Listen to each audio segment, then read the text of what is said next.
Welcome to this explainer. Right up front, I want to let you know, this is ACIM Lesson 138, and the lesson is, Heaven is the decision I must make. I am absolutely thrilled to unpack this with you today because, honestly, this idea completely challenges how we operate in our day-to-day lives. Whether you're already deeply immersed in A Course in Miracles or you're totally new to the whole philosophy, this specific lesson gives us a really profound mental framework for finding absolute, unshakable peace. So let's just dive straight into this massive core idea. Heaven is the decision I must make. In our insanely complicated modern world, we are constantly dealing with decision fatigue. We are completely exhausted from weighing pros and cons, trying to navigate what feels like this endless maze of alternatives. But the text here suggests something totally radical. It says that experiencing heaven, which in this context we're talking about experiencing absolute peace, isn't some destination you eventually arrive at. It's actually a conscious, internal decision you make, right here, right now. It's a choice that just cuts right through the noise. That brings us to Section 1, the illusion of opposites. To really get this, we first have to look at how our brains are practically hardwired to see the world through a lens of constant conflict. We are basically trained from birth to think in binaries, right? Up and down, good and bad, winning and losing. We firmly believe that for a choice to even exist, there has to be an alternative to choose from. In the world's view, opposition is what makes things feel real. If there's a heaven, well, we just assume there must be a hell to balance it out. But the source material throws a wrench in that. It tells us that creation actually knows no opposites. None. Truth is simply true. There isn't any real contradiction to the truth. We are just manufacturing those conflicts in our own perception.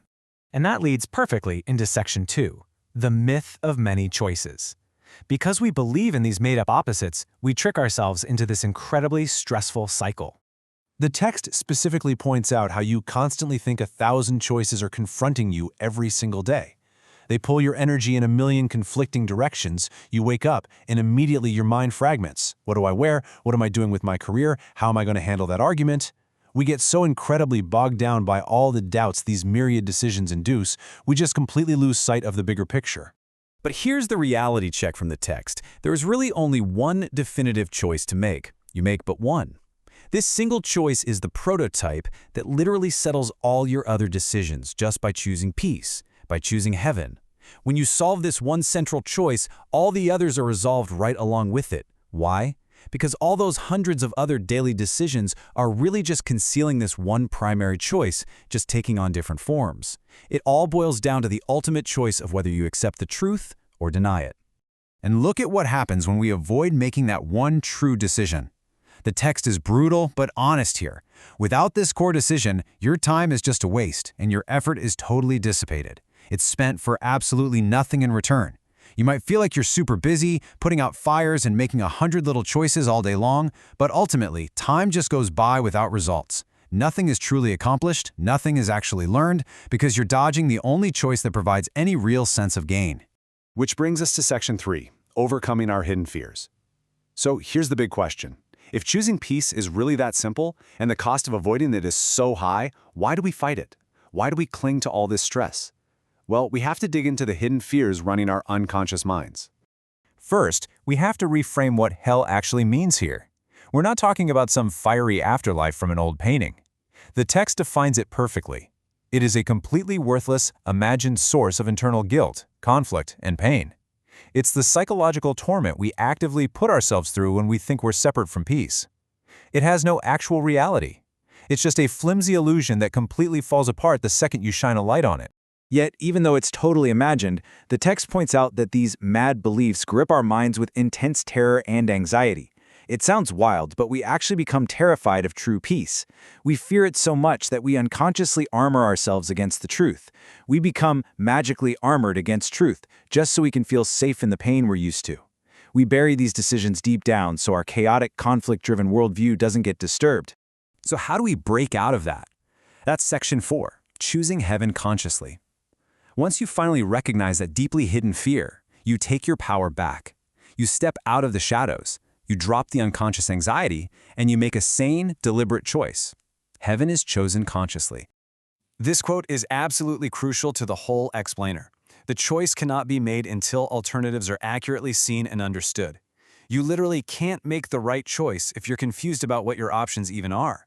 But as we pull those dark shadows into the light, the truth dismisses all our past mistakes as entirely causeless. When you really look at the fear, you realize it's basically nothing. It holds zero power.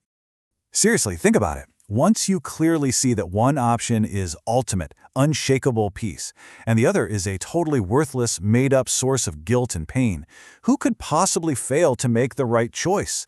Who actually decides between clearly seen truth and an unrecognized illusion? When you realize one option gives you everything and the other gives you literally nothing, the hesitation just completely vanishes. Now, moving to Section 5, your daily mindful practice. Understanding this intellectually is great, but actually living it is the real challenge. Because choosing peace depends on training your mind, Lesson 138 gives us a highly actionable, structured daily routine to make this a habit. It lays out this brilliant daily framework. You start by spending 5 minutes making this conscious, sane choice the second you wake up. Then, as every hour passes, you just take a brief, quiet moment to declare your choice again, a little touchstone to maintain your sanity in the middle of a chaotic day. And finally, you give the last 5 minutes before you go to sleep to reaffirming that exact same decision. It builds this continuous rhythm that anchors your mind. And during those dedicated times, this is the exact sentiment you're focusing on. You're gently acknowledging, heaven is a decision I must make. I make it now and will not change my mind, because it is the only thing I want. You're actively dismissing the thousands of trivial choices and aligning yourself entirely with the one choice that actually matters.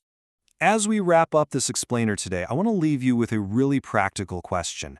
When you step back into your day and you inevitably face what feels like 1,000 stressful, conflicting decisions, how will you step back? How will you recognize the illusion, release that entirely worthless conflict, and consciously choose peace instead? Remember, heaven is a decision you can make right now. I really hope this framework helps you make it.